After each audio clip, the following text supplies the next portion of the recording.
ये कहानी सिर्फ एक राजकुमार के वनवास की नहीं है। नहीं, ये कहानी है प्यार और फर्ज के उस गहरे टकराव की जिसने एक पूरे युग की दिशा ही बदल कर रख दी।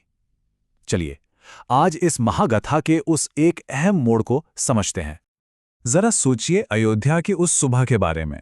सूर्यवंश की वो सुनहरी नगरी, एक ऐसा शहर जहां की हर गली, हर चौराहा बस जश्न के लिए सजाया जा रहा था।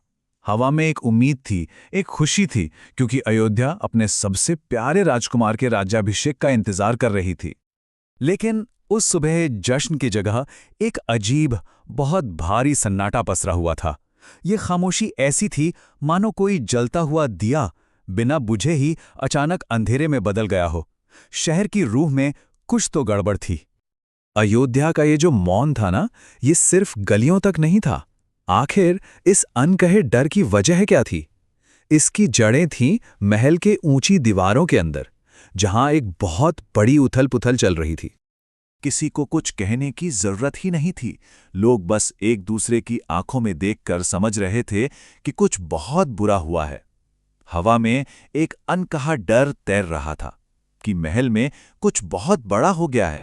और वो उथल-पुथल किसी और के नहीं, बल्कि खुद महाराजा दशरथ के मन में थी। उनके अंदर एक राजा और एक पिता के बीच एक भयानक युद्ध छिड़ गया था। एक ऐसा टकराव जो उनके वजूद को ही तोड़ दे रहा था। देखिए, यहां ये कितना साफ है। उनके अंदर की एक आवाज कह रही थी, तू राजा है, तेरा वचन ही तेरा धर्म है। तो वहीं दूसरी आवाज चीख रही थी, तू एक पिता है, तेरा बेटा ही तो तेरी जान है। जब एक राजा का धर्म एक पिता के प्यार से लड़ता है, तब सिर्फ शरीर नहीं टूटता, आत्मा तक कांप जाती है। और इसी दर्द में डूबे दशरथ ने सोचा होगा, मैंने अपनी पूरी जिंदगी में हजारों फैसले लिए, पर आज मैं एक फैसले में मर रहा हूं। ये उनके दर्द की गहराई को दिखाता है। एक ऐसी मुश्किल जिसका कोई सही जवाब था ही नहीं। इसी दर्द और उथल-पुथल के बीच राम वहां आते हैं। उनका आना उस गरजते हुए तूफान के बीच अचानक छा जाने वाली शांति जैसा था। वो स्थिरता के अवतार थे, जो अपने पिता के दुख के सागर में एक शांत द्वीप की तरह आकर खड़े हो गए। ये स्लाइड इस फर्क को बहुत खूबसूरती से दिखाती है। एक तरफ है दशरथ, जिनकी आंखें सूजी हुई थीं, सांसें उखड़ रही थीं, और दूसरी तरफ है राम, जिनका चेहरा शांत था, आंखें स्थिर थीं। अब तक एक शब्द भी नहीं कहा गया, पर माहौल का पूरा तनाव बिल्कुल साफ दिख रहा है। जब दशरथ कुछ बोल ही नहीं पाए, तो राम ने उनके हाथ थाम लिए और बहुत ही प्यार से कहा, पिता, शब्दों से मत डरिए। सच कभी कठोर नहीं होता, वो तो बस साफ होता है। ये राम की समझ और उनकी करुणा को दिखाता है। और फिर राम के धीरज से हिम्मत पाकर दशरथ ने उस कड़वे सच को शब्दों में पिरोया। वो सच जो रानी कैकई को दिए गए 2 वरदानों में छिपा था।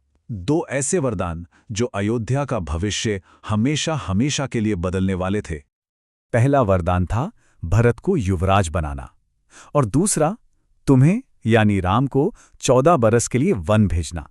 ये कहते हुए दशरथ की आवाज ऐसी टूटी जैसे किसी साज का तार टूट जाता है।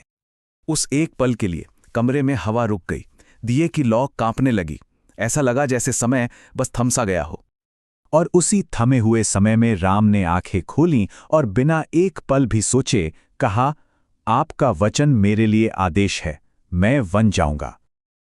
उनके लिए पिता का दिया हुआ वचन अपने सुख से कहीं ज्यादा बड़ा था। और जानते हैं, यहीं पर यह कहानी सिर्फ एक घटना नहीं रह जाती, बल्कि एक बहुत गहरा फलसफा बन जाती है। तो चलिए राम के इस असाधारण फैसले के पीछे छिपे धर्म के सच्चे रास्ते को समझते हैं।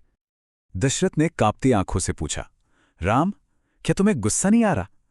ये एक पिता का बड़ा ही मासूम सवाल था, और इसी सवाल के जवाब से हमें धर्म पर राम का नजरिया पता चलता है।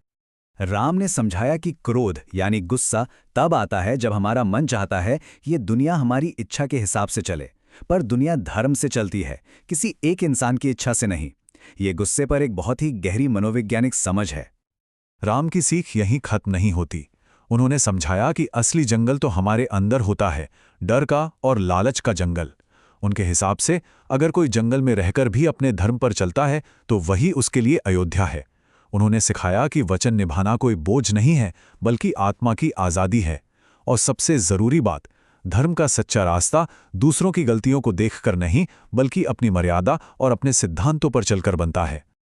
जब दशरथ ने कहा कि मैं सब कुछ छोड़ दूंगा, तो राम ने यह बहुत गहरी बात कही। उन्होंने समझाया कि असली ताकत त्याग करने में नहीं, बल्कि अपने फर्ज और अपने वचन को निभाने में है। तो सवाल उठता है कि क्या ये सिर्फ एक राजकुमार का 14 साल का वनवास था, या फिर ये उससे कहीं ज्यादा तुच्छ था? नहीं, ये कथा एक राजकुमार के जंगल जाने की नहीं है। ये कथा है एक इंसान के अंदर देवत्व के जागने की। जब राम ने वनवास को स्वीकार किया, तब उन्होंने पूरे युग को सिखाया कि धर्म सबसे ऊपर है। और शायद यही वजह है कि उन्हें आज भी मर्यादा पुरुषोत्तम कहा जाता है।